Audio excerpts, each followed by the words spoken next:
KPCC നേതൃമാറ്റ നീക്കത്തിന് തടയിട്ട K Sudhakaran. അധ്യക്ഷ സ്ഥാനത്ത് നിന്ന് മാറില്ലെന്നാണ് സുധാകരന്റെ നിലപാട്. നേതൃത്വത്തിൽ നിന്ന് മാറണമെന്ന് ആരും പറഞ്ഞിട്ടില്ലെന്നും തനിക്ക് ആരോഗ്യ പ്രശ്നങ്ങളില്ലെന്നും സുധാകരൻ മീഡിയ വണ്ണിനോട് പറഞ്ഞു.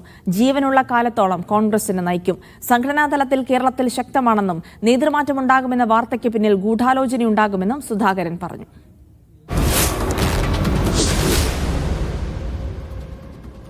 ഞാൻ പോകാനൊന്നും തീരുമാനിച്ചിട്ടില്ല. പാർട്ടി പോകണമെന്ന് എന്നോട് ആവശ്യപ്പെട്ടിട്ടില്ല. അങ്ങയെ മാറ്റുമെന്ന് എന്തെങ്കിലും സൂചന അതിൽ അങ്ങേക്ക് ലഭിച്ചിരുന്നു? ഞാൻ അറിയാണ്ട് പോലും അവരെ നാക്കിന്ന് വീണതായി എനിക്ക് ഓർമ്മയില്ല. ആരാ നിങ്ങളുടെ പറഞ്ഞത് ഞാൻ മറന്നു?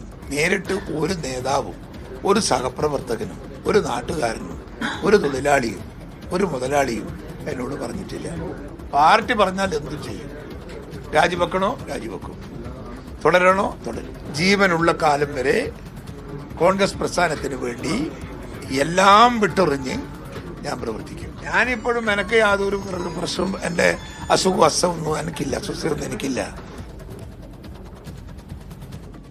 അധ്യക്ഷ സ്ഥാനത്ത് നിന്ന് മാറില്ലെന്ന സുധാകരന്റെ പ്രസ്താവന ഹൈക്കമാൻഡിനുള്ള സന്ദേശമായാണ് കണക്കാക്കുന്നത്.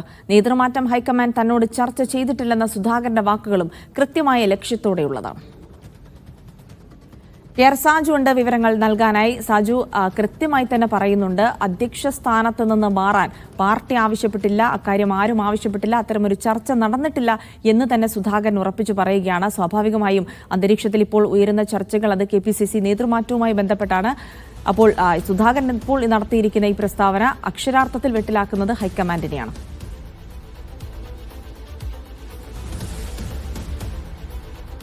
ജിൽസി, യഥാർത്ഥത്തിൽ KPCC അധ്യക്ഷ സ്ഥാനത്തു നിന്നും കെ സുധാകരനെ മാറ്റിക്കൊണ്ട് മറ്റൊരാളെ അവരോധിക്കാനുള്ള തീരുമാനത്തിലേക്ക് ഹൈക്കമാൻഡ് എത്തിയതായിരുന്നു.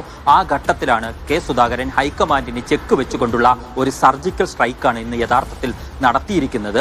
താൻ അധ്യക്ഷ സ്ഥാനത്ത് നിന്ന് മാറില്ല, അങ്ങനെ തന്നോട് മാറണമെന്ന് ഹൈക്കമാൻഡ് ആവശ്യപ്പെട്ടിട്ടില്ല എന്നു മാത്രമല്ല, അദ്ദേഹം അതിന് പറയാൻ ഉപയോഗിക്കുന്ന വാചകങ്ങളുടെ കണിശത കൂടി നമുക്ക് നോക്കേണ്ടതാണ്. ഒരു തൊഴിലാളിയോ ഒരു മുതലാളിയോ ഒന്നും തന്നെ തന്നോട് മാറാൻ പറഞ്ഞിട്ടില്ല എന്നതടക്കമുള്ള സഹപ്രവർത്തകരുടെ കാര്യം പറഞ്ഞു തുടങ്ങിയിട്ട് അങ്ങനെയാണതിനെ കൊണ്ട് അവസാനിപ്പിക്കുന്നത്. വളരെ കൃത്യമാണ്. നേതൃമാറ്റ ചർച്ചകളെ തടയിടാനുള്ള നീക്കമാണ് കെ സുധാകരൻ ഇന്ന് നടത്തിയിരിക്കുന്നത് എന്നുള്ളതാണ്. സ്വാഭാവികമായും തന്നെ മുഖവിലേക്ക് എടുത്തുകൊണ്ട് തന്നെ കൂടി വിശ്വാസത്തിലെടുത്തുകൊണ്ടാണ് നേതൃമാറ്റം എന്ന തരത്തിൽ വരുന്ന പ്രചാരണങ്ങളുടെ മുന കൂടിയാണ് കെ സുധാകരൻ ഒടിച്ചു കളഞ്ഞത്. തന്നെ വിശ്വാസത്തിലെടുക്കാൻ ഹൈക്കമാൻഡിന് കഴിഞ്ഞിട്ടില്ല എന്ന കാര്യം പറയുന്നു. തന്നോട് ഹൈക്കമാൻഡ് നേതൃമാറ്റത്തെക്കുറിച്ച് സംസാരിച്ചിട്ടില്ലെന്നും തെരഞ്ഞെടുപ്പ് അടക്കമുള്ളവയുടെ മുന്നൊരുക്കങ്ങളെക്കുറിച്ചുള്ള മുന്നോട്ട് പോക്കിനെക്കുറിച്ചാണ് സംസാരിച്ചത് എന്നും കൂടി കെ സുധാകരൻ പറഞ്ഞു വെക്കുന്നു. അതായത് താൻ സ്വയം ആ നിലയ്ക്ക് മാറാൻ തയ്യാറല്ല എന്ന് സ്ഥാപിക്കുകയാണ്. എന്നാലും കോൺഗ്രസ് നേതൃത്വം തീരുമാനം എടുത്താൽ അതിനെ അനുസരിക്കുമെന്നുകൂടി പറഞ്ഞു വെച്ച് ആ ഘട്ടത്തിലും നേതൃത്വത്തെ താൻ അനുസരിക്കാൻ തയ്യാറാണ് എന്ന സന്ദേശം മറുവഴിക്ക് നൽകുക കൂടി ചെയ്യുന്നുണ്ട് കെ സുധാകരൻ. പക്ഷേ കെ സുധാകരന്റെ ലക്ഷ്യം കൃത്യമാണ്. നേതൃമാറ്റ ചർച്ചകളെ നിഷ്പ്രഭമാക്കാൻ ലക്ഷ്യമിട്ടുകൊണ്ടുള്ള ആണ് അദ്ദേഹത്തിന്റെ നമ്മളോട് സംസാരിക്കുമ്പോഴുള്ള ഓരോ വാക്കുകളെയും കാണേണ്ടത്. കാരണം ആരോഗ്യ പ്രശ്നങ്ങൾ എന്നുള്ളതായിരുന്നു കെ സുധാകരനെ മാറ്റാനായി കഴിഞ്ഞ കുറച്ച് നാളുകളായി നടക്കുന്ന മുറവിളികളിൽ ഏറ്റവും പ്രധാനപ്പെട്ട ആശയമായി ഉണ്ടായിരുന്നത്.